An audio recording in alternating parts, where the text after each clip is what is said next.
I bought an amazing piece of silk recently in Birmingham. This silk has just got me. I've already made it up into a beautiful, beautiful shirt. I'm gonna do a little refresher on how I approach silk. Very practical. Hi sewing friends, I'm Karina from liftingpinsandneedles.com. Welcome to this channel that is all about sewing, limitless sewing. Thank you for your encouragement and support in my recent content. I have shared some out of the house activities, sewing events, and the feedback has been incredible. So I'm very, very thankful for that.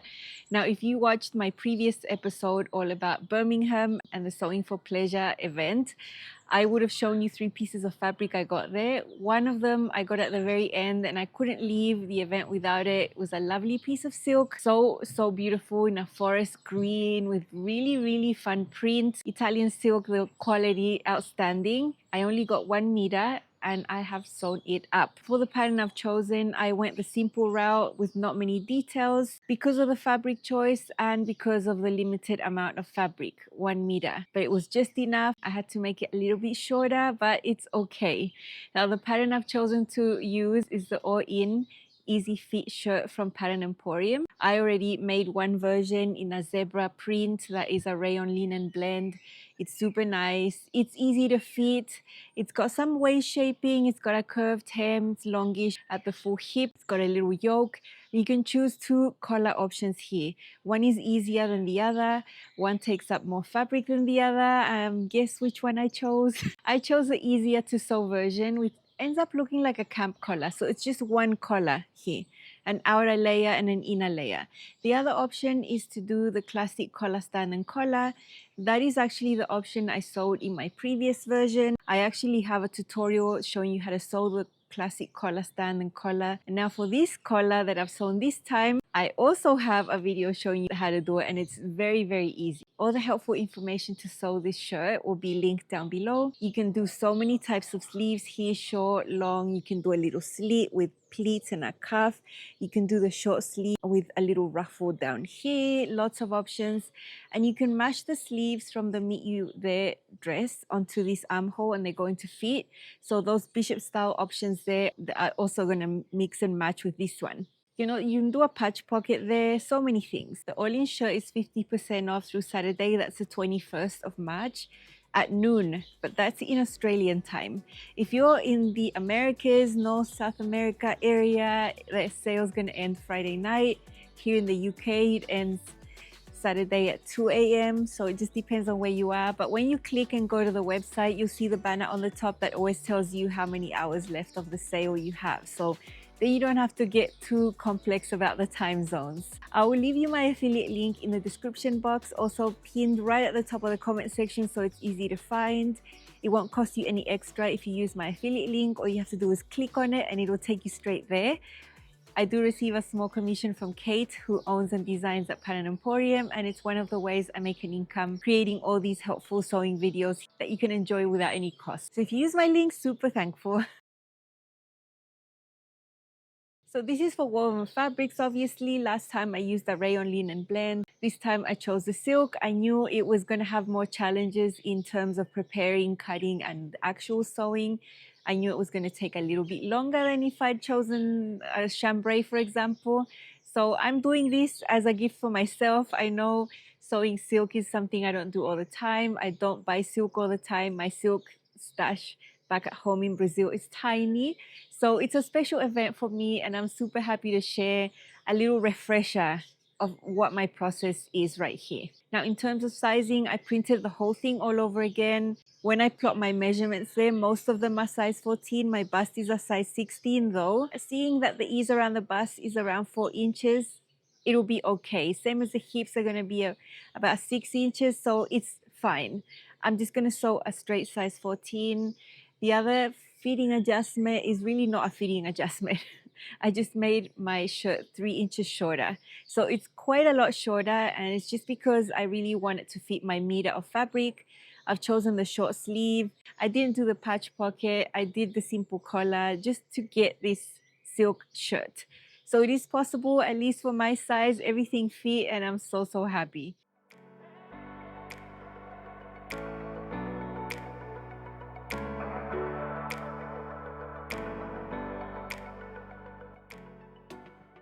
Before cutting out this front, I have already interfaced the placket area there, and I went a little bit wider than what the pattern says just because the silk is very floppy. I just want this to be a little more structured in that area. Now I'm going to be cutting these front pieces in a single layer. So I'm cutting one, and then from the other side of the selvage, I'm going to cut the other one. Rotary cutter is always the best thing with a new sharp blade so that everything is nice and crisp and I don't have to go back to areas where the blade might not be too sharp. This is just takes a little bit longer. I make sure the edge of the selvage is against the line on my cutting mat, same as the cut edge of the fabric. Cutting board is just so helpful for that, to keep the fabric from moving around. Check out my pattern weights. They are not pattern weights. Anything that's going to hold it down is helpful. A trick to cut the back, which is on the fold, is that I have taped that fold to the cutting mat with regular sticky tape. So it's not going to move. It's very, very neat. The cut edge is along the line as well there. And you can tell that I'm using the full width of this fabric. My back piece just fits right there. So that is something I do when I want to cut something on the fold. I tape it down so it doesn't move anywhere and I avoid the fabric shifting. I'm going to cut that with my rotary blade as well. Now, if you're concerned about the sticky tape, it barely sticks. It'll come off real easy and it's not going to damage your fabric. And the result is a piece that is very accurately cut and it hasn't moved anywhere. So what you're mostly concerned about this fabric is it shifts. It's just so slippery. This avoids that. It's a great trick. This is the under collar and you were meant to cut it on the fold, but it's better to just create extended pieces for the collars, facings, anything like that. It's just better to cut it extended and avoid the fold. I did cut the back on the fold because it was such a large piece, but with this one, you can easily extend the piece and just cut it extended. And again, using the rotary blade is always helpful. And this is the under collar, so in this case, it's not going to be interfaced. The upper collar that is interfaced will be block fused. This is something I do whether it's silk or cotton or linen or denim. Any type of fabric will always be the same. I have placed it right against one of the lines as well, and I've got a slightly larger piece than I need. It has already been interfaced, and now I'm cutting it out with my rotary blade. It keeps the fabric from shrinking and deforming. Especially this fabric, if you were to cut your silk and then you're interfacing separately and then try to fuse them together, you would end up with a deformed hot mess. So to avoid that, block fusing is always great for any fabric, but especially with silk. Here are the pattern pieces for my simple Orleans shirt. I'm keeping it simple because the print is very busy. It's also 100% silk, so it's not the easiest to work with. So it's still going to be amazing, but I'm keeping it simple-ish. Back is on the fold. There's going to be a pleat right there. I'm going to do mine inverted. I decided to do 2 yokes. I was able to squeak 2 yokes out of there. The original pattern just has a single layer, but I think for silk it's going to be good to enclose those seams. This is the front. I interfaced a little wider than what the pattern says here. It's still going to be hidden, you won't see it, but that extra stability there for the placket I think is going to be good for the silk. So this here is 7 centimeters, just shy of 3 inches right there. Very lightweight, non-stretch interfacing. I made sure to keep the iron at the lowest level possible that would still fuse it on. I'm doing short sleeves. I don't have enough fabric to do anything more than that. Remember, I have exactly 1 meter of fabric and I had nothing left. Upper collar is interfaced, under collar is not interfaced. I'm doing the simple collar. There is another option with a collar stand. I wouldn't have had the fabric to do it. And also for this one, remember we're keeping it simple. We also have options for patch pockets on the chest. I'm not doing that. Look at the print, you know, that is enough. I'm so glad I brought Microtex needles with me from Brazil because this is perfect for chiffon, silk, anything really, really lightweight. This is extra sharp and I've got 80/12 size because it's a lightweight fabric. This is a must. Stay stitch neckline front and back. This is for any garment, but especially this one. This can stretch out in the form so easily. You do want your collar to fit there later, so stay stitching the neckline is a must. Now I'm using pins.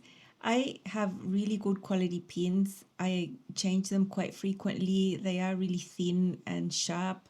I pin quite close to the edge within the seam allowance just to prevent any damage that the pins could have where the fabric is going to be visible. So you can see I'm sewing yoke layers over here and the pins are about 1/8 of an inch away from the edge.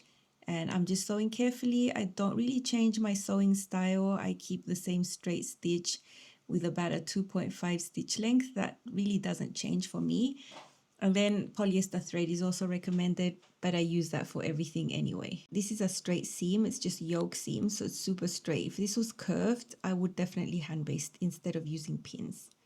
Now, there's quite a few hems to do. I have hand basted these. The first a little fold at 1/8 and then another second fold.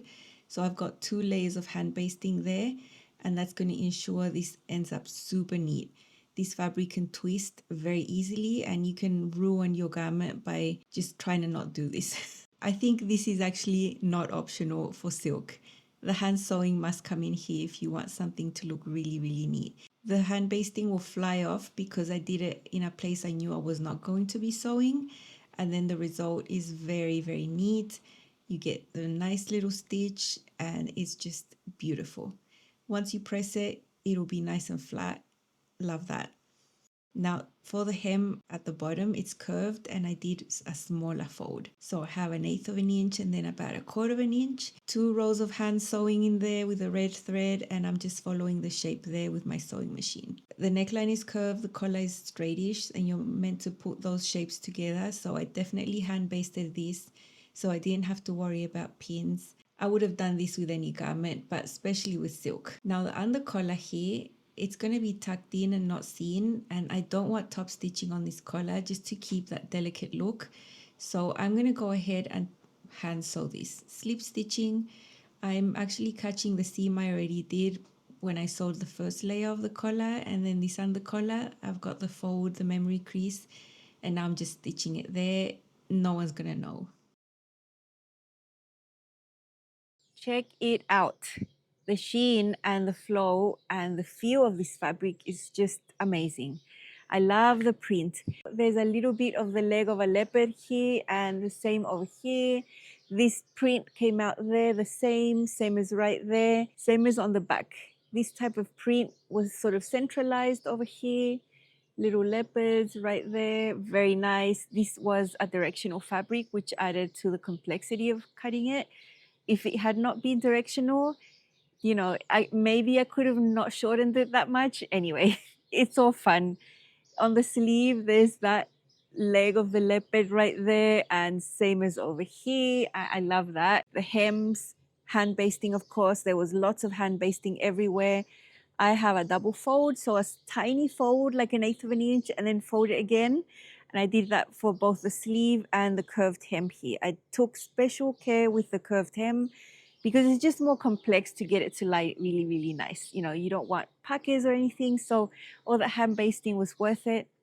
I did an inverted box pleat right here. You can do a box pleat like external if you want, but I always prefer the inverted one. And I just pressed it lightly on the top area. Here is the yoke, and I did a burrito method. There is the inner yoke. The burrito method is not part of the pattern, so you would just sew it a single layer. You would have a shoulder seam and a yoke seam. But I was able to get enough right here, and I like my burrito methods. You know, if I have enough fabric, I'll do it, and I could squeak it out. So that is really nice. I'm happy with that because it encloses that seam and that seam right there. Now the collar, you see I did a lot of hand basting. The under collar is right here. So when you fold the collar, that is the under collar, and that is what I sewed by hand at the end. Very nice. I'm so happy I don't have top stitching. I try to avoid top stitching as much as possible with silk. I will do what's strictly necessary, like the placket, for example. You know, that had to be top stitched. The hem had to be top stitched. But the collar, it can be sewn by hand and it's invisible. It took a little while, but that was worth it for me. And if I'm going to make something with such a precious fabric, I'm going to go all in and do the best that I can. And sometimes that involves hand sewing. So I'm super happy with that. Now, one thing I didn't do over here was the buttonholes. And it's not that I don't want to do them. I do want to do them. I am actually going to do them once I get back home in Brazil. I just want them to look the best. Now, my sewing machine back home has automatic buttonholes. So once I set the size and everything, they will all come out looking perfect and all the same. With this basic machine here, I have to do a 4-step. They can come out looking a little bit messy. you know, even if I practice, I would do them if I absolutely had to, but I don't have to. So I just sewed my buttons right through temporarily. Check out these buttons. I bought them the other day at Hobbycraft. I actually bought them twice because I lost them and then I had to go back and buy them again. But I'm happy. I actually 100% want to do the buttonholes because I do want to wear this open over a cami as an option for styling in the future. So I don't just want to leave it non-functional. I think it'll be nice. I'll be so much happier to do perfect buttonholes with my good sewing machine back home. So that'll be pending. Love how it turned out. It's such a satisfying make. I just bought the fabric and it's not often that I buy the fabric and then I sew it up really quickly. It's usually like an extended period of time. Have a look at it styled with the turning point skirt, also from Pattern Emporium. It's a basic black skirt. Well, it's not that basic, but it's the only black skirt I brought that I could pair up with this right now. This is my brand new all-in shirt from Pattern Emporium. I used a very, very special silk from Italy, 100% silk. My shirt is a little bit shorter, actually quite a bit shorter, 3 inches just to get it to fit because I just had 1 meter. I have short sleeves. This is a size 14 Australian, no fitting changes, and those tulips behind me deserve their little moment. I've got it paired with my turning point skirt, also from Pattern Emporium.